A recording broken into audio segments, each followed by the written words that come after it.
ये सदन जनता का है और जनता के मुद्दों को हम लोग उठाएं और जो भी कमियां खामियां सरकार की योजनाओं में हैं या जो भ्रष्टाचार हो रहा है या जनता की सुनवाई नहीं हो रही है, उसके लिए हम लोग यहाँ बात करने के लिए आते हैं। हमने पूरे तरीके से साफ और स्पष्ट शब्दों में कहा कि आप भ्रष्टाचार के आकंठ पे डूबे हुए लोग हो।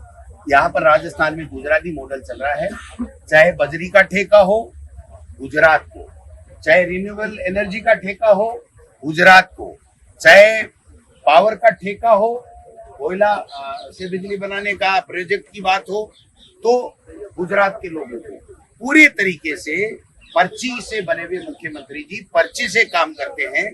राजस्थान में भ्रष्टाचार का आलम है, कोई सुनने वाला नहीं है जनता की।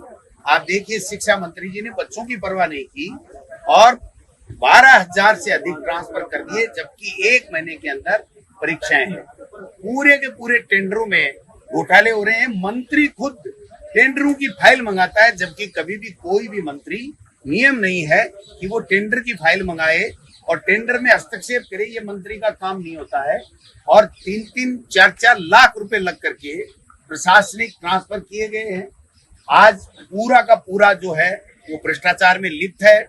टीचर त्राहिमाम कर रहे हैं। पंचायत राज में जो परिसीमन हुआ, नगर निकाय में परिसीमन हुआ, राजेंद्र जी राठौड़ ने और अरुण चतुर्वेदी जी ने पूरे परिसीमन के नियमों की धज्जियां उड़ाई है। 12 महीने तक परिसीमन चला है। 12 महीने तक, आज तक के इतिहास में कभी कोई परिसीमन नहीं चलता है। 3 महीने 4 महीने मैक्सिमम होता है। सब परिसीमन की धज्जियां उड़ाती हैं। केवल और केवल वही काम कर रहे हैं जो दिल्ली से इनको पर्ची आती है। जनता की सुनवाई नहीं है। भारतीय जनता पार्टी के कार्यालय के अंदर केवल पदाधिकारियों की होती है। इनके मंत्रियों के हाल ये है कि जब ये प्रभारी वाले जिले में जाते हैं तो 2 लोग मिलने के लिए नहीं आते हैं। इनसे आशा नहीं है। फॉर्च्यूनर खरीद रहे हैं, बड़ी बड़ी महंगियां गाड़ियां खरीद रहे हैं और बच्चों के लिए आपको पता होगा 1.5 लाख पद रिक्त हैं और 21,000 करोड़ रुपए लगेंगे। 3700 के 3800 के लगभग जमींदोज हो गए। भवन खत्म कर दिए गए क्योंकि वो जर्जर हो गए थे, बैठने लायक नहीं थे।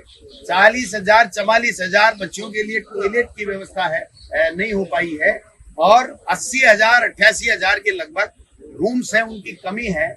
उनके लिए हाईकोर्ट इनकी फटकार दे रहा है। ट्रांसफर मिड सेशन में करने के लिए हाईकोर्ट इनको फटकार दे रहा है, लेकिन इनके कोई फर्क नहीं पड़ता। रिन्यूएबल एनर्जी में 450 करोड़ रुपए बिना बैंक गारंटी के इन्होंने टेंडर कर दिया और वो कंपनी वो पैसे भी उठा के ले गई, फर्जी बैंक गारंटी दे दी और सीबीआई जांच चल रही है दूसरे स्टेट के अंदर। ऐसे लोगों को टेंडर दे रहे हैं और बन रहे हैं हरिश्चंद्र, अपने आप में हरिश्चंद्र बन रहे हैं, दूसरे पे आरोप लगा रहे हैं। मैंने कहा है इनको कि पेपर लीक वसुंधरा जी के समय भी हुआ, पेपर लीक हमारे समय भी कई हुए, FIR लॉन्च हुई, गिरफ्तार भी हुए, कुछ रह गए, इन्होंने भी गिरफ्तार किए। पेपर लीक 10 से 12 महीने गिनाए हैं कि अब भी पेपर लीक हो रहे हैं। इस 12 साल की आप सीबीआई से जांच करा लो, दूध का दूध पानी का पानी हो जाएगा और बेरोजगारों को विश्वास हो जाएगा कि हमारे साथ में न्याय हुआ है। वो काम तो करना नहीं और फेंकते हैं रोजाना के रोजाना, जैसे कोई अपने आप को हरिश्चंद्र कहने के लिए। ऐसा नहीं है। राजस्थान के अंदर कोई काम नहीं हो रहा है। मुख्यमंत्री जी बजट को लिखने के लिए बैठे हैं, उनको यही पता नहीं है कि आपके पास में कितने IAS हैं, कितने RAS हैं और जो ही बजट समाप्त होता है 1 मिनट के अंदर PDF आ जाती है। अधिकारी प्रेस कॉन्फ्रेंस से पहले उनको मोटी बता देते हैं कि हमारे स्टेट को क्या मिला है। तो ऐसे में उस फोटो को केवल मोदी जी के यहाँ रिकॉर्ड में दर्ज कराने के लिए कि हमने आपका भाषण जो है वो बजट है उसको देखा है और सुना है, तो मैं समझता हूँ कि अगर इतना कमजोर नेतृत्व है हमारे राजस्थान में है तो फिर ये 40% मनरेगा को बंद करके जो नया कानून लेकर के आ रहे हैं कहाँ से दे देंगे। 1,55,000 करोड़ रुपए हमारे ऊपर कर्जा है, कहाँ से दे देंगे। 850 करोड़ रुपए नरेगा के अंदर पक्के काम के पड़े हैं। 3,000 करोड़ रुपए हमारे पंचायती राज के रुके हुए पड़े। इन्होंने 1 स्टेट 1 इलेक्शन का राग अल्पा के चुनाव नहीं कराए। आज 6 साल हो गए पंचायती राज के चुनाव नहीं, नगर निकाय के चुनाव नहीं। गांव का शहर का विकास ठप है। पूरे राजस्थान में जो बजट घोषणाएं कर रहे हैं उसका 10-12% भी पूरी नहीं हुई है। तनख्वाह देने के लिए कर्मचारियों के लिए इनके पास में पैसे नहीं है और घूम रहे हैं चार्टर्ड प्लेन लेकर के, रोजाना दिल्ली चले जाते हैं आकाओं को खुश करने के लिए। तो इससे राजस्थान के लोगों का क्या भला होगा?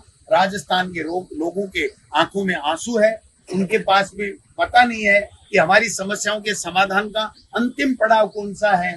तो कल आपने देखा होगा मुख्यमंत्री जी एक वीडियो वायरल कर रहे हैं और वो अगला कह रहा है पीड़ित है कि भाई साहब मुख्यमंत्री जी आप ही का डिपार्टमेंट है, आप ही हो इसके मंत्री, और वो दूसरे पे खींच बिठा रहे हैं और फिर वीडियो वायरल कर रहे हैं। तो ये नोटंकी ज्यादा दिन चलने वाली नहीं है।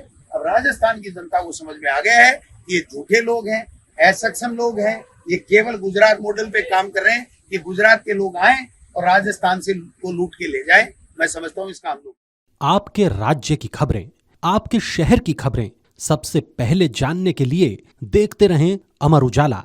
चैनल को सब्सक्राइब जरूर कर लें और पाएं हर अपडेट।